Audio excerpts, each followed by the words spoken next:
Let's see chrysophytes from kingdom protista. இதில் 2 groups இருக்கு. ஒன்று டயாட்டம்ஸ், இன்னொன்று கோல்டன் ஆல்கே டெஸ்மிட்ஸ்ன்னு சொல்லுவோம். நெக்ஸ்ட் இது வந்து ஃப்ரெஷ் வாட்டர்ல இருக்கும், மெரைன் என்விரான்மெண்ட்ஸ்லயும் இருப்பாங்க.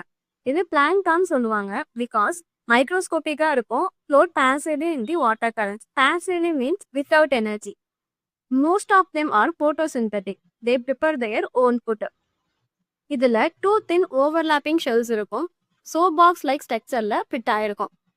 இதில் வந்து சிலிக்காவால மேடப் ஆயிருக்கு. ஸோ இட் இஸ் இன்டெக்ஸ்டபிளாக இருக்கும். தட் மீன்ஸ் நான் பிரேக்கபிள், உடைக்க ஈஸியாக முடியாது. ஓகே, இது வந்து சோ மெனி இயர்ஸாக லெஃப்ட் ஆகி அங்கே இருக்க ஹேபிடேட்டில் ஒரு மலை மாதிரி கிரியேட் ஆயிருக்கும். That is call diatomaceous earth.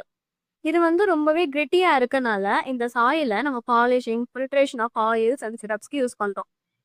Diatoms தான் சீஃப் ப்ரொடியூசர்ஸ் ஆஃப் ஓஷன். ஓகேவா, இங்கே மெயினாக இம்பார்ட்டண்ட்டாக நோட் பண்ண வேண்டிய மேட்ரு என்னன்னா, இங்கே டயாட்டம்ஸ் தான் கொடுத்துருக்காங்க, கோல்டன் ஆல்கின்னு சொல்லலை. Okay, chief producers means they are producers, others are consumers. Okay, அவ்வளோதான்.